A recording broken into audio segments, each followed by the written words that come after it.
ఎలుగందు firing range దగ్గర అధ్యక్ష ఆ ఫైరింగ్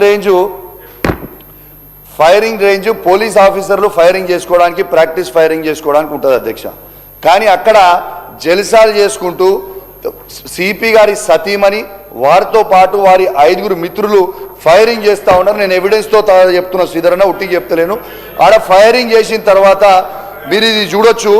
ఆ ఫైరింగ్ బుల్లెట్స్ చేసిన తర్వాత దీంట్లో ఈ ముసలమ్మ ఈ పేపర్లో కూడా వచ్చింది, నేను ఉట్టికి చెప్పేది చెప్తలేను. ఇది పేపర్లో అమృతమ్మ అనే ముసలమ్మకి బుల్లెట్ కూడా తగిలింది. ఈ బుల్లెట్ తగిలితే దీనికి కవరింగ్ కోసం ఈ బుల్లెట్లు జరిగి 5 ఫైరింగ్ రేంజ్లో ఫైరింగ్ ప్రైవేట్ వ్యక్తులతోని ఫైరింగ్ చేసిన తర్వాత ఖచ్చితంగా ఇది AK-47 తోని 10 రౌండ్లు, SLR తోని 10 రౌండ్లు, పిస్టల్తోని 10 రౌండ్లు, 6 కలిసి మొత్తం 180 రౌండ్లు ఫైరింగ్ చేయడం జరిగింది అధ్యక్ష. మరి నేను దాన్ని నిన్న అసెంబ్లీలో మీడియా పాయింట్లో కూడా చెప్పడం జరిగింది. ఆ మీడియా పాయింట్లో చెప్పిన తర్వాత నిన్న గౌస్ సలాం గారు IPS ఆఫీసర్ గారు వారు నిన్న ఏం చేసిండు, నేను ఆ రోజు 4 రోజులు లీవ్ ఉన్నా అని లెటర్ IG దగ్గర నుంచి ముందే రాపించి పెట్టుకున్నాడు. మరి ఫైరింగ్ అయినప్పుడు దాన్ని 4 రోజులకి ఇట్లా లీవ్ పెట్టుకుంటే అధ్యక్ష మీరు లొకేషన్ అనేది తీయండి, ఆ లొకేషన్ అక్కడ ఉందా లేదా అనేది చూడాలి అధ్యక్ష.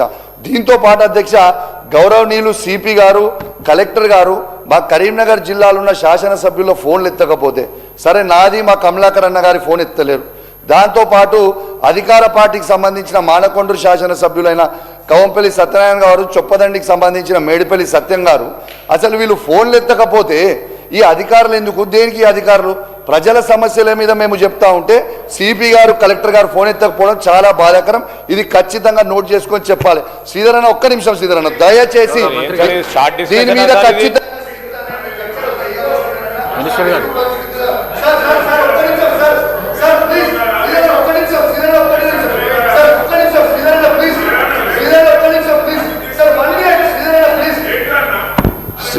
శ్రీధర్ బాబు గారు, మీరు దయచేసి మీరు కరీంనగర్ జిల్లాకి చాలా ప్రేమ, మీకు కరీంనగర్ జిల్లా అంటే మీకు కూడా తెలుసు. ఖచ్చితంగా దీని మీద మీరు సిట్ వేయాలి, దీని మీద ఎంక్వైరీ జరగాలి.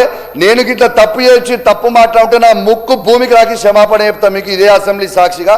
నేను చెప్పిన ప్రతి విషయము నిజము, వాస్తవము. దీని మీద మాత్రం ఖచ్చితంగా మీరు ఎంక్వైరీ చేయాలని నేను నా చేతులు జోడించి మరీ చెప్తా ఉన్నా. కరీంనగర్ జిల్లాలో మొత్తం పోలీస్ వ్యవస్థ మొత్తము నిర్వినియోగం అయిపోతా ఉంది. ఈ యువతకి సార్, యువ శాసనసభ్యుడు కౌశిక్ రెడ్డి గారికి ఓపిక ఉండాలి అధ్యక్ష. ఆవేదన ఉంటుంది, ఆందోళన ఉంటుంది. ఇవన్నీ ఏదైనా సమస్యలు ఉంటే ఎదుర్కొంటే